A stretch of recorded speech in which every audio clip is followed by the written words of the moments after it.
Hey guys, welcome back to today's video. Today is Friday, September 20th, 2024, and today we are going to be talking about Kamala Harris and the state of North Carolina. And Republican nominee for governor here, Lieutenant Governor Mark Robinson, as a wave of scandals plague his campaign and likely doom his candidacy to a double-digit loss in the battleground state of North Carolina. Mark Robinson saw a scandal released yesterday to CNN that exposed a number of the comments he has made in the past on a forum using an alias that has been attributed to his name on multiple different sites here. Multiple different sites that now show Mark Robinson saying some pretty insane things from a nonpartisan perspective. You look at this and you say, this campaign is finished. But the ramifications of the gubernatorial race don't just extend to just that. There are down-ballot ramifications and potentially coattails that can be driven by young voters and simply just voters across the state of North Carolina that might be inspired to turn out against Mark Robinson that could ultimately doom Donald Trump's chances in this key and crucial state. For historical context, the state of North Carolina is a state that Democrats lost in 2020 by just 1.3%. It was a battleground state that Democrats really thought they potentially would have had a chance in back in 2020, but still ended up losing in the state. Donald Trump won, and it was a margin in which Democrats knew would be possible to overcome in the future, as Donald Trump simply did not reach a majority. But they fell short in 2020, and Democrats were hoping that with some strong down-ballot performances in the North Carolina Supreme Court race, and notably the North Carolina governor's race, that maybe they would be able to bring Joe Biden to an electoral college victory in this state. But because of the race and how close it was in these down-ballot races, that simply did not end up happening. Now, the scandals for Mark Robinson don't just extend to right now. They have existed for a very long time, but more and more is starting to come out. The fact is that Mark Robinson, based on his email address, seemingly, has been part of so many different websites and has made so many different comments that mean that his candidacy, as we said already, is over. But it isn't as if Mark Robinson has been acting alone in terms of how he operates and runs for elected office in the North Carolina Republican Party and across the state itself. Donald Trump has called Mark Robinson Martin Luther King on steroids. Donald Trump has said that Mark Robinson is better than Martin Luther King Jr. The comments that Donald Trump has made pertaining to Mark Robinson are extreme and are now being used against him. Democrats today in the Kamala Harris campaign have already released an ad of the comments that Mark Robinson has made in the past, tying them to Donald Trump. This scandal has yet to make the airwaves in terms of Kamala Harris advertisement with Donald Trump. But the Donald Trump campaign has already started to shift away focus. What you have found is that Donald Trump himself says that Mark Robinson is not welcome at him or JD's events in this election cycle.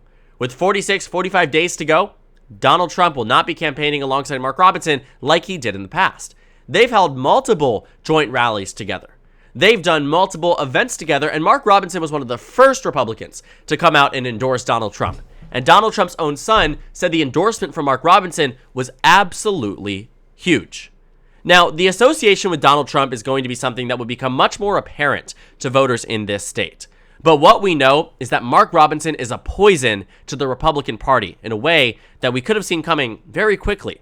These are all the data points prior to the scandal being released. These are all the data points prior to any of this making the airwaves. This is a 9.4% lead for a Democrat in the state of North Carolina. On the presidential, the margin here, again, all pre-scandal numbers, show Donald Trump ahead by just 0.1% on both Real Clear Politics and on FiveThirtyEight. But what matters is what happens in the next coming weeks, how this scandal impacts Donald Trump's chances in this state. Because voters are petrified by this data. I mean, we have not the data, by this scandal. We have seen so many different things that have hindered Mark Robinson's candidacy, but none more important than this, seemingly, to the average voter. We actually think there might have been some conversation. A lot of people who have been talking about North Carolina might have thought that maybe there was, a reason why they decided to go ahead and release this yesterday. After all, yesterday was the deadline to drop out of the gubernatorial race and replace someone on the ballot for the November election. But it isn't super clear why or how this information got to the press. All we know is that it did. Now, Democrats and Republicans are going to have to operate accordingly. Now, Democrats are obviously quite happy. A lot of the race rating changes just yesterday, like the one from Larry Sabato's crystal ball, put the race from being lean Dem to likely Dem. Elections Daily went it from being lean Dem to safe Dem. And I'm sure that as more of these boards and firms come together to meet, whether today or Saturday, Sunday, or Monday, they will likely adjust their ratings as well. Because a tilt decharacterization doesn't do this race justice. Especially given a lot of the recent data, Mark Robinson may have been the favorite in the beginning. But the more that voters knew about him, and this is again after an aggressive characterization campaign that Democrats went forward on, you can see that Mark Robinson went from leading in most polls to tying in them to getting back and forth to now we see Josh Stein leading in every single one. On the Hill and Decision Desk HQ, Josh Stein leads by 11. On 270 to Win, Josh Stein leads by 10. And on Real Clear Politics, Josh Stein leads by 9.4. These are all data points pre-scandal that we will likely see increase post-scandal. And the reason, again, why I think this matters is because Donald Trump in 2020 won North Carolina by 1.3%. But look at the governor's race. Democrats won it by 4.5%. Could you imagine what it might look like if Democrats actually do win the governorship by 9, 10, 11 points? Maybe even more, given the insanity of this scandal? Democrats have seen them do well in races where the Republicans nominate a really bad candidate. I'm often reminded of the governor's race in the state of Pennsylvania when Doug Mastriano, a state senator who attended the January 6th insurrection, ran for governor with the endorsement of Donald Trump, only to lose the race by 15 points. And then in some of the down-ballot races, Democrats did quite well. While I still think John Fetterman would have won on his own, it is a compounding factor of things. A strong performance for Josh Shapiro winning across the state by 15 points absolutely drove more people to feel more comfortable with voting for John Fetterman. And people are always equally inspired to vote for candidates and vote against candidates. And Mark Robinson has given so many voters in North Carolina a reason to vote against him. And voters likely will.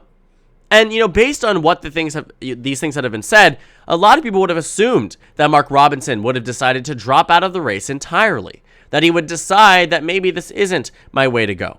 But ultimately, the North Carolina GOP and Mark Robinson have said he's not dropping out of the race. In fact, the North Carolina Republican Party, rather than apologizing or rejecting some of the things that he has done in the past and trying to move forward, they are rejecting that he did any of it and saying that this is something that has been fabricated by the left wing.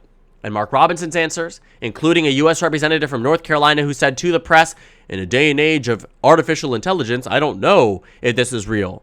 The internet can make all sorts of crazy things. These are things that are being said by elected officials that are trying to dupe swing state voters into believing that North Carolina should elect Mark Robinson and that these scandals are fake. I'm not here to say you should be voting for Josh Stein or Mark Robinson. What I'm here to say is that voters absolutely see through that. And when we talk about political analysis and when we talk about how different situations impact elections, the last thing anybody would ever want to do is gaslight voters. Imagine if Mark Robinson went on the stage, and I'm sure he will, because he has rallies to hold. His campaign didn't just go out of the way, right? He still has thousands of people working for him, right? He still has a core internal team of people that are ride or die for Mark Robinson because they simply just don't want to see a Democrat elected. He is going to have to not only defend these actions, but reject them in a way that gaslights the hell out of voters. And voters will not positively respond to that. And given Donald Trump's comments in the past, it doesn't matter how much distancing he does between now and Election Day. The fact remains, this year, Donald Trump held a rally with Mark Robinson. Last year, Donald Trump endorsed Mark Robinson for governor. Over the past 4 years, Donald Trump and his family members and the closest members of his inner circle have advocated for Mark Robinson to be somebody in the future. At a private fundraiser, Donald Trump said on video that Kamala Harris's campaign is now uplifting, that Mark Robinson is the Republican Party's future, that he has a bright future, that he's somebody he trusts, really admires. These are things you do not say about someone who refers to themselves in the way that he did on the sites. And I'm sure that Donald Trump and his campaign team did not know about these things. These are things that are disqualifying before you even get to a position of lieutenant governor of one of the most populous states in the country, not to mention competitive states in the country. But it's something that clearly maybe Republicans knew, didn't care about. I don't know if that's the argument. It could also be that they just didn't know. The fact remains, though, this is political baggage. And it absolutely drags down not only Mark Robinson, but anyone ever associated with him. And Donald Trump was far more than just associated with him. And so I do think North Carolina is now at a point where Kamala Harris was already in a really strong position to overtake Donald Trump in the state and potentially make it her moment. When you take a look at the political forecast here, if we can go ahead and get to it, you'll find that on the overall forecast, Kamala Harris has the advantage in the state of North Carolina. She's 50-50. Now, she wasn't always in the lead. Donald Trump maintained one since the beginning of this forecast up until around here, September 13th, and then she pretty much maintained her advantage, 50-50 now. But this is all pre-scandal data. And anything like this really does make an impact. The governor's race on Polymarket, which is one of the nation's top political betting markets, has gone from what was a 70-ish chance for Democrats to win to 92%. Back when Donald Trump had his assassination attempt, those odds for Democrats were less than 55%. Today, the fact that they're over 90% means this is a done deal. Everybody can read the writing on the wall. That even if Donald Trump wins North Carolina, Mark Robinson does not. But I seriously think that we're at a point, sorry about that, I seriously think we are at a point that moving forward, we could be seeing the Democratic Party doing a lot better in North Carolina, and in terms of who's inspired and excited to vote and turn out, it will be Democratic-based groups. The ads that the Kamala Harris campaign are running in, connecting Donald Trump to Mark Robinson, issues like abortion, issues like women's rights. Mark Robinson has said on video that he wishes we could go back in time to a day and age where women could not vote. He says that he wishes the 19th Amendment did not exist. These are not things that you can do and win over the majority of women in North Carolina. And Mark Robinson simply is getting far from that. But think about it this way. If Democrats were to run ads targeted to places like UNC Chapel Hill or to Duke or to a university where they put up Mark Robinson's ads on social media, right, on streaming services, on television, where they are putting forth this connection point of Mark Robinson and Donald Trump on issues like abortion, extreme comments he has made, anti-Semitic remarks, anti-gay remarks, it isn't just that voters will look at that and say, I'm disgusted by this man. They would say, I'm registering to vote and voting against him, and just by chance, we'll be voting in all the other races. And the interesting thing about North Carolina, too, is that what we will find is likely that Democrats will get that residual effect, but on the presidential ballot here. But voters are already enthusiastic about Kamala Harris. And so it's a compounding factor here that will really drill in, number one, that Mark Robinson is losing North Carolina. That's hands down. The second point here is that Donald Trump will likely lose it if this continues. There is a possibility that Donald Trump and the Republican Party, in a way, recover from this. Not enough for Mark Robinson to win. He's not winning. But Donald Trump very well still can. I still think we're at like 60-40 odds at this point. Kamala Harris in the advantage. 40% is a hell of a chance. I'd take that to win North Carolina. But things can get worse very quickly for the Republican Party. And now that the National Republican Governors Association and national super PACs will not fund Mark Robinson's race, and Democrats have tens of millions of dollars to fund Josh Stein's race, better believe you are going to see heavy Democratic investments that will not be matched by Republicans in these down ballot ways, which means it will be entirely up to the Trump team to win over voters. It will be entirely up to the Trump team to get bases turned out, excited, inspired, and honestly, if you're asking me, chances are they will not be able to do it in the same way because of Mark Robinson on the ballot. This association is something that was really cataclysmic and is really cataclysmic for the National Republican Party. Mark Robinson, as I said, is a poison to the Republican Party. But that doesn't mean that Donald Trump can't win. This race is still close and always has been. But he very well may have lost the North Carolina presidential election here because of Mark Robinson.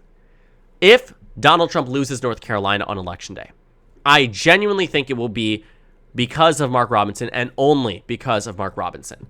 I still think that Donald Trump is in a position where he could have lost, and I think Mark Robinson was already dragging him down. In my analysis for months on end, I have been mentioning Mark Robinson because he has been such a negative, but not to a point where it's like, holy crap, this race is no longer at all remotely winnable for Republicans, but now that's where we're at. And I've sort of been signaling that, right? I've used that word collapse to reference the North Carolina GOP 3 times over the past 6 months because I've seen this, right? Even though he was polling neck and neck, I knew this was coming because the Democratic Party knows how to win this game. They know how to take lackluster candidates, as they did in 2022, and turn them into people that voters would never even consider voting for. Why? Because of the things they have said and done in the past.